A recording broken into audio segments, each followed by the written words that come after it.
রোগী মৃত্যু ছোট ব্যাপার, বড় আন্দোলনে রোগী মৃত্যু ছোট ব্যাপার। চিকিৎসক পুণ্যব্রত গুণের মন্তব্যে রীতিমতো বিতর্ক। কোন্নগরে যুবকের মৃত্যু আর্জি করে কর্মবিরতির জেরে মৃত্যুর অভিযোগ মায়ের, আর্জি করে বিনা চিকিৎসার অভিযোগ। কি বলেছেন চিকিৎসক শোনাবো প্রথমে।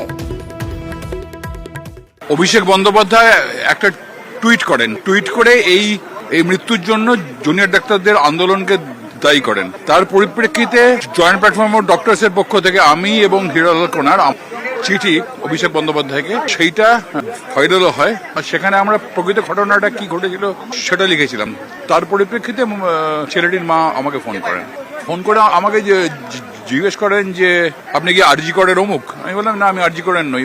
তখন আমি বলেন যে আপনারা মিথ্যা কথা বলছেন না। তো উনি বলেন যে আমার ছেলে কোনো চিকিৎসা না পেয়ে মারা গেছে। তো আমি যেটা পরিষ্কার করে বলি যে আরজি করে যিনি এমএসভিপি পরিষ্কারভাবে বলেছেন, সে তার ভিডিও আছে। তো এইটা আমি যখন বলছি তখন উনি বলছেন যে আপনিও মিথ্যা কথা বলছেন এবং এমএসভিপিও মিথ্যা কথা বলছেন। না, আমরা আমাদের এত বড় একটা আন্দোলন চলছে, সেখানে এই ছোটখাটো ব্যাপার নিয়ে আমরা চিন্তিত নেই। কে কি বললো না বললো সেটা দেখে যায় আসে। গত সপ্তাহে কোন্নগরে যুবকের মৃত্যু হয় আর্জি করে পরিবারের।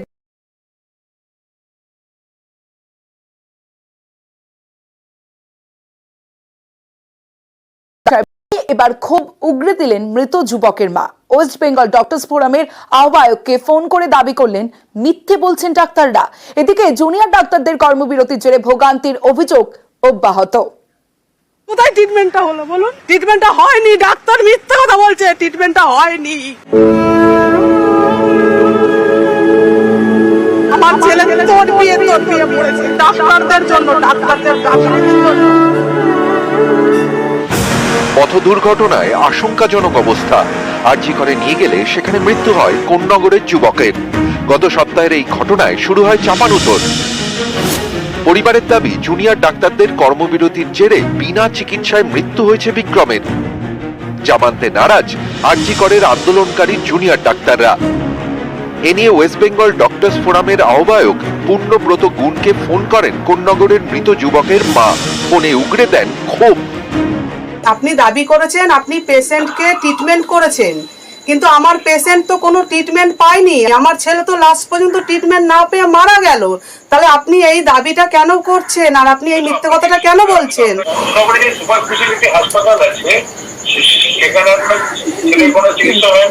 না স্যার, ওখানে কোনো চিকিৎসা না, কোনো চিকিৎসা হয়নি। চিকিৎসা পেয়েছে আপনার ছেলেকে, যে চিকিৎসা করা হয়েছে সেটা আরজি কর মেডিকেল কলেজের যিনি ভাইস প্রিন্সিপাল সপ্তর্ষি চট্টোপাধ্যায় তিনি বলেছেন। না, এটা পুরোপুরি স্যার আপনারা মিথ্যা কথা বলছেন এবং আমাকেও মিথ্যাবাদী বানাচ্ছেন। এটা বলবেন না স্যার। তিলোত্তমার মা যেমন একজন সন্তানকে হারিয়েছে, না আমিও একটা সন্তানকে হারিয়েছি। হ্যাঁ, তিলোত্তমার যেমন একটা আপনার বিচার প্রয়োজন, বিচার চাই আমরা, আমার সন্তানটারও একটা বিচার চাই। জুনিয়র ডাক্তারদের কর্মবিরতি, অভিযোগ টানা কর্মবিরতির জেরে ভুগতে হচ্ছে রোগীদের। অগাস্টের প্রথম সপ্তাহে এনআরএসে অপারেশন হয় ক্যান্সার আক্রান্ত দিবাকর দাসের।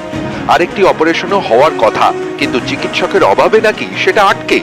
অপারেশন কবে হবে জানা নেই, তাই কবে বাড়ি ফেরা যাবে সেটাও বুঝতে পারছে না দিবাকরের পরিবার। গোলমালের জন্য ওটি বন্ধ হওয়ার জন্য চিকিৎসা ঠিকঠাক তেনারা করতে পারছেন না। কিন্তু ডাক্তাররা যদি না ঠিকঠাক কাজ করে তাহলে তো এইভাবে তো রুগী অনেক মারা যেতে থাকবে। আমার মতো অনেক মানুষ এরকম ভোগান্তি পেতেই থাকবে। মুর্শিদাবাদের লালবাগ থেকে ছেলেকে এনআরএসে নিয়ে এসেছেন জুলমাত শেখ। শনিবার অপারেশন হয় ছোট্ট জুনাইদের।